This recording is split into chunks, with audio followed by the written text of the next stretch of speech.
Welcome to Tapping Vegas, brought to you by Better and Green. Today we are breaking down UFC Fight Night. We have Tatsuro Taira versus Park Hyun-Sung. Bobby, not the best card, but we're going to give you guys 5 fights that are actually going to be interesting to watch and a little interesting to bet. The odds are kind of all over the place this week. We're going to tell you guys about them. First off, thank you to our friends over at DraftKings. If you guys do want free money for your bets in your account, make sure you guys head to the link in the description or on our website, bettergreen.com, where we have DFS articles and more MMA content for you. Bobby, you and me were talking about it before. You might have to take a couple methods, because there's just not a lot of good money lines this week. Also, shout out to Parker Stroud. He won our Tapology prediction challenge for last week. So, Parker, thank you for joining. Congratulations, man. You take over the all-time leader in pick percentage, 58.3%. I still have the highest all-time score, Bobby, at 530. So I'm still holding on to one of those categories down there. But thank you to those that joined this past week, and if you guys would like to join, compete against us to have your name on this show, please do so. Join us, Better Green MMA, over on Tapology. Bobby, take away the first fight, man. Tresean Gore versus Rodolfo Vieira. Not much to say about this fight. Honestly, a very disappointing fight that does nothing for no one at this point in time. Yeah. Rodolfo Vieira always seems way older than 35. You know, to quote Martin Lawrence, motherfucker, you look about 40. Definitely thought he was at least 40, 42, somewhere around in there.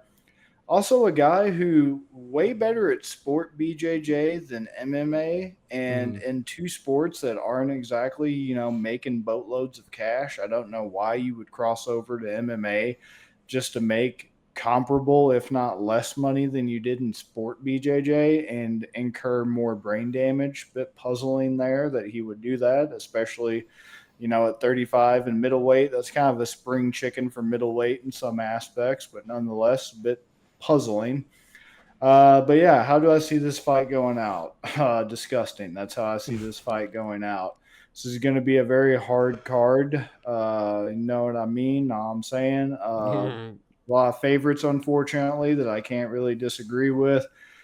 Tresean Gore has had some wins by guillotine, but do not let that fool you if this man tries to grapple with Rodolfo Vieira, as I just mentioned, with his sport BJJ accolades and his nickname of the Black Belt Hunter.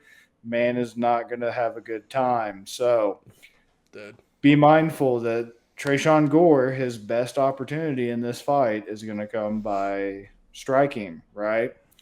Problem is, he has most of his losses, at 67% of his losses, by TKO, and only one win for 20% of his wins by striking. So the man is actually more of a grappler than anything, at least as indicated by his winning percentage, because his 3 sub-wins account for 60% of his wins. So, yeah, you can see how this is not exactly a recipe for success for Tresean Gore. If he keeps it standing, he has a chance, as I just mentioned. Do I think he's going to be able to do that? I don't know. My main concern is Rodolfo Vieira has a really bad gas tank, even for 3-round fights. It is just insane. The man's clearly on some secret juice or leveraging something that I wish I could leverage. And, the thing that doesn't help is his gas tank. But, hey, Rodolfo Vieira is a minus 218. Tresean Gore is a plus 180. Rodolfo Vieira by sub seems like a nice safe bet here at plus 130. Decision could be possible if he just kind of lays and prays, but I think he's just too good at snatching up the sub. I just think if the opportunity presents itself, I mean, he's got 90% of his wins, 9 wins by sub. He's got 67% of his losses by decision. I think he's going to snatch up the sub. I think he's just too good. And, yeah, I'm going Rodolfo sub. There's not much to say about this fight. I'm struggling to try to church it up and jazz it up, but I'm just word soup at this point, trying to put a turd in aluminum foil, wrap it up, put fish hooks through it, and try to sell it as earrings. It just ain't happening right now. What do you think? I think a lot of my thoughts are the same as yours. I thought it was interesting that the only 2 things Tresean Gore is better than Rodolfo Vieira in is takedown accuracy and sub attempt average. And I'm like, you know what? You go ahead. If you're better at taking people down, you go ahead and take down Vieira. You go ahead. You try to get that sub. Don't think it's going to happen. I actually scrolled down just a little bit and found I think it's going to be Vieira by sub also. Considering you can get Vieira sub at plus 130, the KO's at plus 650. So it's very unlikely that he does get the KO. But just in case it is just like he's trying to get the sub and ends up just, beating on Gore like we saw with a reverse of that Molly McCann fight where she was beating her up and then ended up getting the sub, taking away the KO. You can do the double method and get the KO and sub at plus 100. So it only takes off 30. I'm like, I'd rather get that extra method and just kind of hedge against decision. And I'm only going from 130 to 100. So I'm going to do that one. I think Rodolfo Vieira is a much better fighter than Tresean Gore. I don't want to pile on him too much, but there's guys like the Gaethjes and the Holloways and then that are all they'll hover right around that champion line. And then Tresean Gore, it's like he's always hovering around that cut line.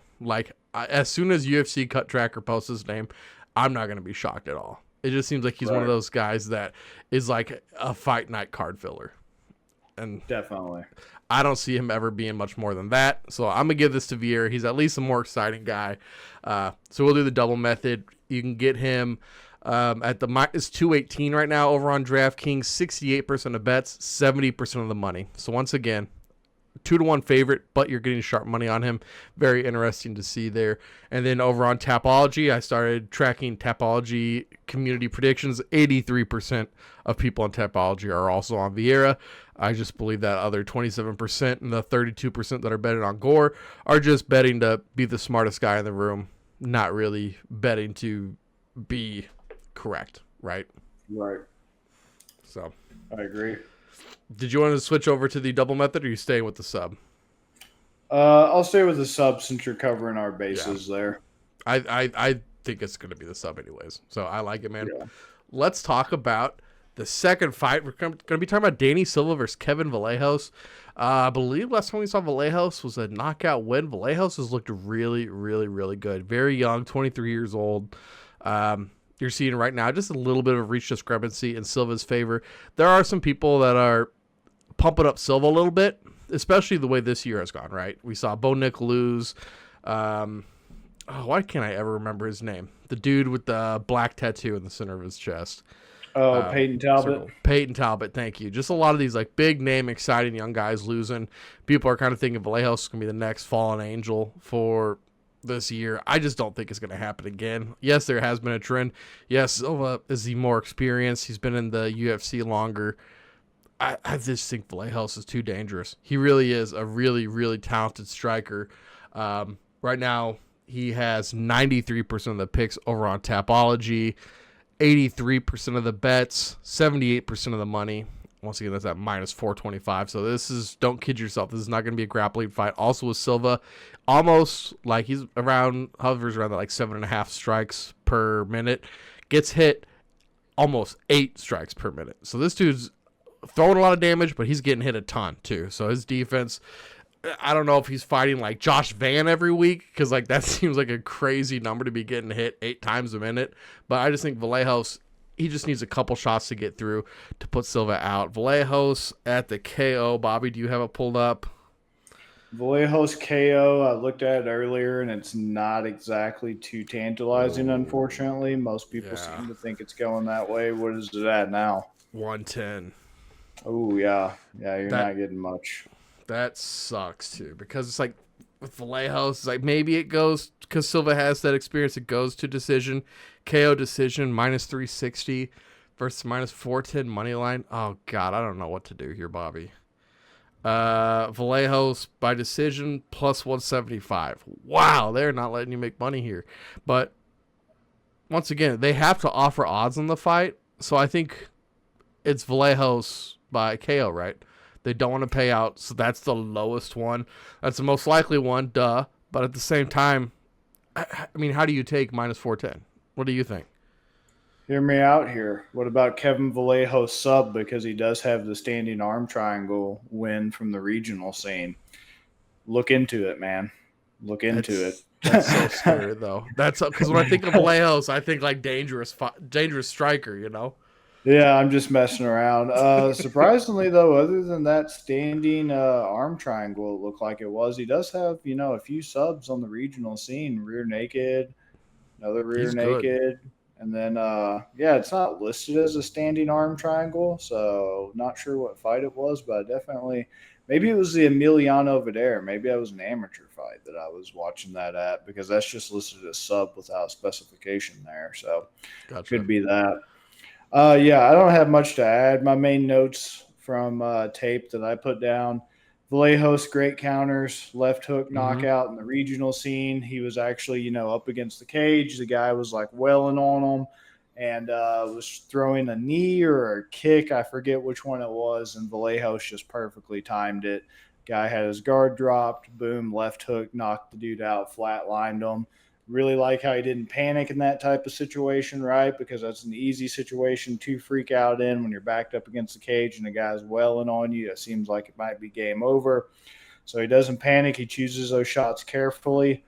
My biggest thing is like when he faces a grappler, like he's kind of a bit reckless to engage in some questionable positions and everything. But Mm-hmm. other than that, I don't think that's going to come into play against Silva. Another thing I noticed on the tape was Vallejos is kind of like the yin, and Silva's the yang, or whatever the light dark is there at play. What I'm getting Yeah. at is Vallejos. When I watched him, I was like very composed, very accurate, very cerebral fighter. Silva, I was like, this guy's just crazy. This guy's just like still, a striker, but he's not like the technically refined striker that Vallejos feels like. He just feels like chaos. Silva just feels like just a whirling Tasmanian devil of punches, just chaos. So that's going to be interesting to kind of see how that plays out because it's that kind of crazy, unpredictable, just windmilling, just heavy strikes coming against somebody who's a little bit more surgical, a little bit more methodical. But all that leads me to think is just that Vallejos is going to be patient like he was on the regional scene when he was backed up against the fence, going to choose a perfect counter shot, and he's just going to put Silva out with a perfect counter. Um, so, yeah, it's not going to get much off the edge there, but I mean, I think KO TKO for Vallejos, even though it's a 3-round fight. Guy's got dynamite in his hands. Very good combinations as well. Nice little left right punch, then leg kick, calf kick combo at the end. Basic stuff, but always good to see the basics executed very well. Fundamentals are obviously the foundation and whatnot. So I think he's definitely got that in spades over Silva as well. Uh, so yeah, I'm going Vallejos KO TKO, even though it's not really worth much. So Yeah. Nope. Absolutely agree, man. Absolutely agree. You take this third fight away. this is another one: Elvis Brenner versus Esteban Rivovic. Very interesting fight here. Very tough to kind of see how this goes. My notes with this would be if Ribovic takes the Alvarez approach, he beats Brenner. What I mean by that is Joel Alvarez and his approach against Elvis Brenner was a very good game plan.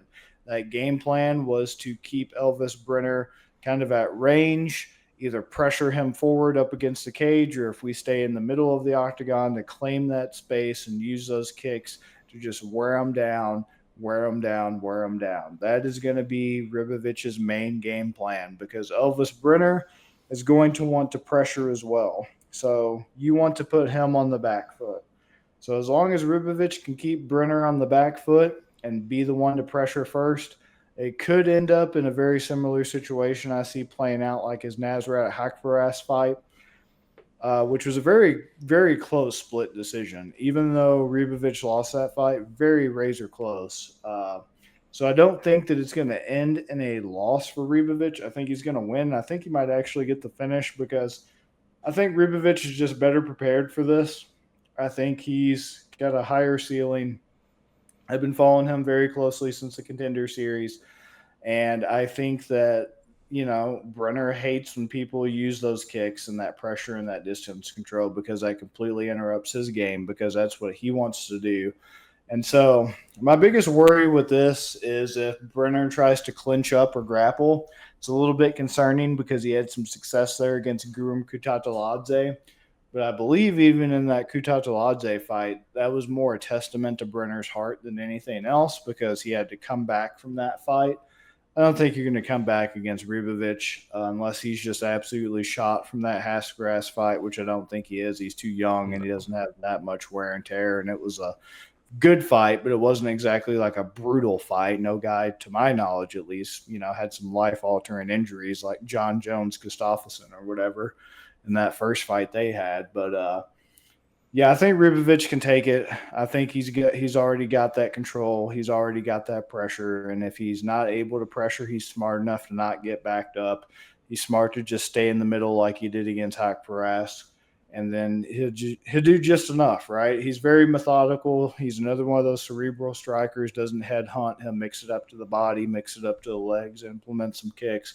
He already does those things naturally. That's going to frustrate Brenner. That's going to make it a little bit hard for him to get his game plan going. And that's the key to win in MMA, right? You execute your game plan before the other guy or girl can, and you're in the driver's seat, and that gives you a tremendous advantage.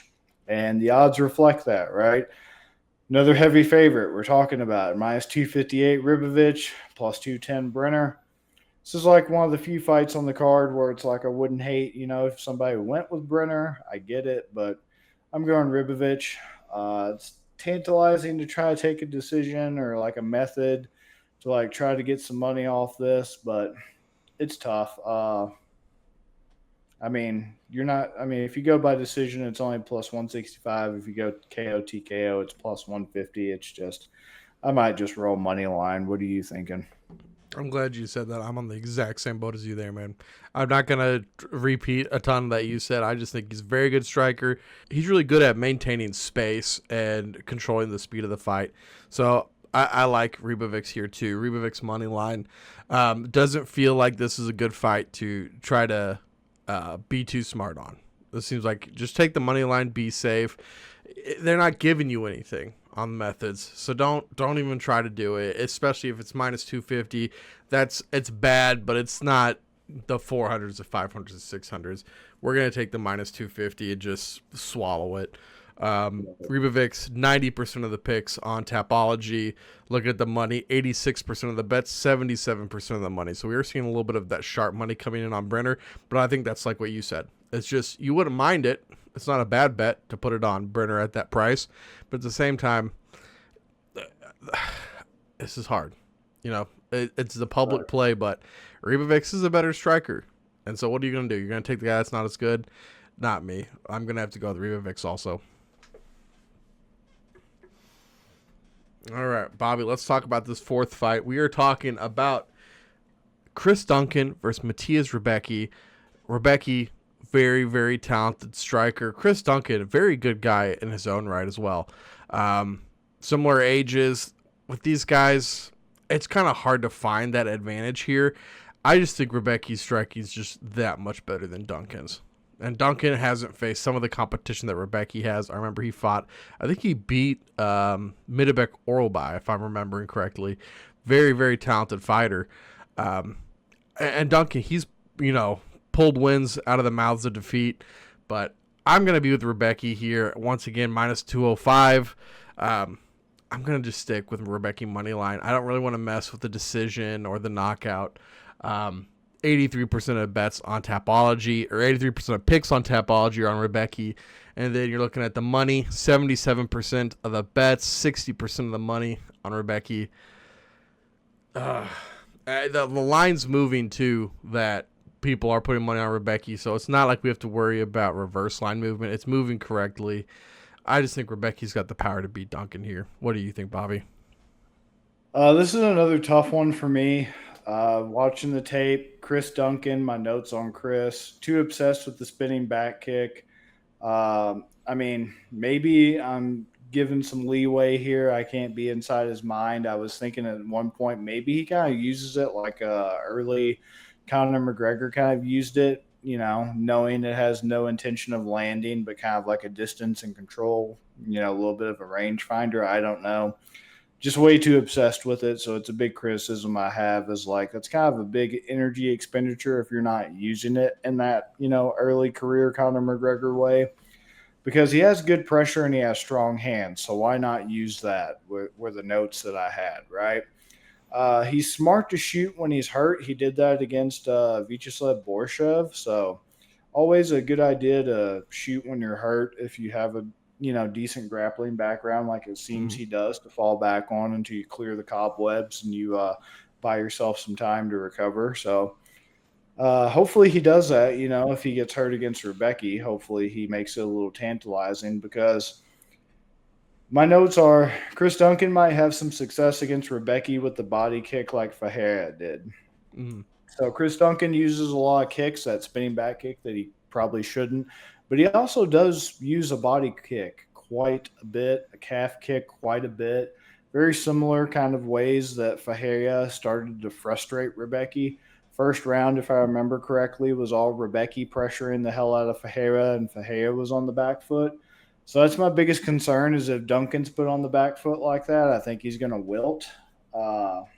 Because he's not going to make it to the second round to recover and switch the situation like Fahea.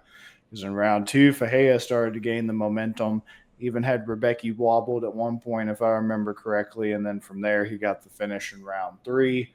Ground and pound. I'm hoping Chris Duncan can do something similar. I'm hoping that Chris Duncan can kind of be that kryptonite to Rebecca of like a decent enough grappler with like a serviceable game that he can fall back on with some power in his hands, that could potentially kind of be a problem for Rebecca.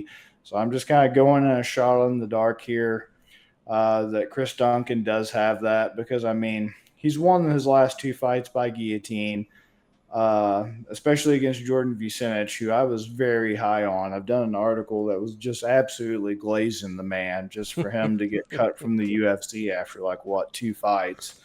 But hey, it is what it is, right? You got to talk Right. about somebody doing something interesting instead of this crap all the time. So, Right. well, Jordan Vucinic was that interesting guy, and unfortunately, at least for the UFC, he's not. But yeah, I'm gonna go with Chris Duncan on this, just because I was like watching that Fahea fight back, and I was like, I see some elements of Chris Duncan being able to implement this type of game plan, especially since he already does naturally in his fights, with those body kicks, with those calf kicks, with that pressure, with that grappling base to kind of fall back on, that could potentially be a problem. So I'm going to go with Chris Duncan since he's a plus 180. I'm just going to go money line. I'm not going to go too crazy. I wouldn't be surprised if Rebecca just absolutely steamrolled him, but this is like the only fight on the card where I feel that comfortable taking an underdog. And once again, I could be wrong, but I just was liking what I was seeing from Chris Duncan's natural game plan and how it Yeah. kind of would work in that Fahea standpoint. So Yeah. Absolutely, man. I don't hate it at all. If there's any underdog I like that we're going to talk about today, it's going to be Duncan. Take away the main fight of the night, man. we got Tatsuro Taira versus Park Hyun-Sung, and yeah, Tatsuro Taira, definitely a Japanese prodigy, right? That's had a lot of accolades and a lot of hype coming into this. Some of that was kind of taking the wind out of the sails with that loss to Brandon Royval, but I think no shame in losing to Brandon Royval, right? It's his first professional loss. He's 16-1 now, so no shame there. I think this is a get right fight for him for sure, right? I mean, he's a pretty good grappler. I mean, he, beat Alex Perez by backpacking him and causing a leg injury and, That sucked. strikes finish over Hernandez. Hernandez just absolutely folded, had nothing for him. Armbar Jesus Aguilar, armbar CJ Figueroa. So obviously, guys, pretty talented grappler here, very good submission artist. That's how he's won 44% of his fights, right? 7 wins by that way. Got some power in his hands, though. Don't underestimate his striking, because 31% of his wins for 5 have come by KO, TKO. So definitely a double threat there, which is always nice to see, especially at flyweight. Well-rounded fighter like that. 70-inch reach. He's 5'7". Park Hyung-Sung's very interesting. A little bit, young in his UFC career, it kind of feels like, compared to Tatsuro Taira. I didn't realize Tatsuro Taira had, been so active since coming in 2022. It's only been, 3 years, but he's definitely made a splash. And Young Sun Park is coming into the UFC. He's been here since 2023. But, he's only had 3 fights so far, so not nearly as active as Tatsuro Taira. So that edge, not only in overall experience, but UFC experience, goes to Tatsuro Taira, which definitely I could see play a role here as well. But yeah, 3 fight finish streak in the UFC definitely is great for a young fighter's confidence, right? So he's Absolutely. riding that wave. That's always nice. Definitely at a reach disadvantage, 66-inch reach, still 5'7" though, so that's interesting. Piece of Mind's his nickname. That's kind of funny because I think he's going to be giving a piece of his mind to Tatsuro Taira's glove. Uh, but yeah, how do I see this playing out? I just think this is a bit too soon for Hyun-Sung Park to just jump into a guy who, right before that Royval loss, was kind of being touted as the next challenger for, a flyweight title shot. I know he's lost some momentum and everything, but the guy was just in that title contention talk, and now you're, giving him somebody who this is his 4th UFC fight. Just kind of seems like a tune-up for Tatsuro Taira at the expense of Park Hyun-Sung Park, unfortunately. Yeah, how do I see this? I think Tatsuro Taira, however he wants it, right? Just bust it wide open and give it to me. I think it's going to be an early night. It's a 5-round fight. Don't think we're going to see all 5 rounds. Don't think we're going to see a decision. And once again, odds reflect that. Minus 355 for Tatsuro Taira, plus 280 for Hyun-Sung Park. Taira KO TKO plus 500. That's not bad. Tatsuro Taira sub plus 150. Taira decision plus 200. I'll see what you have to say, and then I'll might choose a method. What are you thinking? Once again, there's not a whole bunch that I can add that you didn't hit on already. Dude, you said maybe a Park Hyun-Sung might not be ready for this. He got 5 days to prepare, bro. He's good. He's all right. Oh, wow. I didn't realize it was short notice. Makes it even worse. He was supposed to fight next week, so it's not like he's off the couch, but Tyra's opponent dropped out. So this is like he was thrown in there. He got a 5 days notice, and it's like, well, he's got to travel, and you got to do a lot of stuff. So that's not a lot of time to prepare for a guy, which on the flip side, you could say, oh, well, Tyra doesn't have a lot of time to prepare for him. Yeah, but usually when there's not a lot of time to prepare, it just goes to the better fighter, right? It just goes to the guy who's already the better guy, doesn't need to worry about any game plan. That's going to be Taira here. 91% of people on Tapology are picking Taira. 77% of the bets, 75% of the money are on Taira. I agree with you 100%. I just think he's a lot better. And then once again, losing to Royval. I picked Royval to win that fight just because I think Royval is one of the best in that division. I picked him to beat Josh Van. That didn't happen, but once again, Royval didn't fight his best fight in that fight. But he is a very talented fighter, and so I still think Tatsuro Taira is very talented, even after that loss. Perez, people will kind of they might have forgot already, but he was actually on a bit of a tear there for a little bit. Like, he kept winning and was starting to make some noise again, and then gets injured in the Taira fight. That sucked, but I agree with you. I think he's going to bust it wide open. Tatsuro Taira, KO and sub, minus 105. I can get both of them. Ooh, I was going to ask, what if one of us takes just straight KO, TKO at plus 500, and the other one takes sub at plus 150? That way we hit big.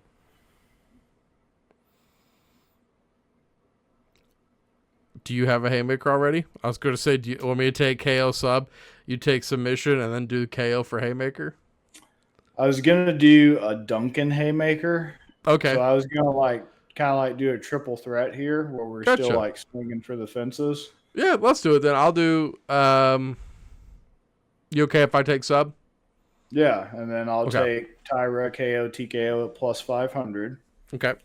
And then for haymaker, we're going to load it up. For the haymaker, I'll go Duncan. How am I going to do Duncan? I'm going to do Duncan. Let's see. Duncan sub at plus 900. For the haymaker. So, haymaker. Throwing it out there. That is a big plus money bet that we give you at the end of every show. Thank you guys for watching. We do these for every single card. We break down 5 fights for you, and Bitter and Green is about to get a lot bigger. We are moving into football season. You guys are going to have football shows. You're going to have fantasy football shows with us, me and Bobby. And then once again, you're going to have college football, college basketball, pro basketball. We're doing baseball currently. It's about to explode here. I believe we're about 3 weeks of preseason football, and then a bye week, and then the regular season starts, if I'm not incorrect there. So about a month. In about a month, we're about to explode with content. But as always, even once all those shows start, we will still be doing Tapping Vegas for every single UFC card, giving you guys 5 fights and our predictions. Bobby, thank you for joining me. Guys, please join Better Green MMA over on Tapology. Bobby, anything before we get out of here, bro? No, just started the Tapology with y'all last week. Didn't do as hot, but climbing my way back up. Yeah, a lot of good things are in store. We're constantly expanding, constantly getting bigger and better, and appreciate everybody that's riding along with us. Absolutely, man. Give us a like. Make sure you subscribe to the channel, and leave us a comment. Any fights you guys want us to break down on the next card. Peace, guys. Peace.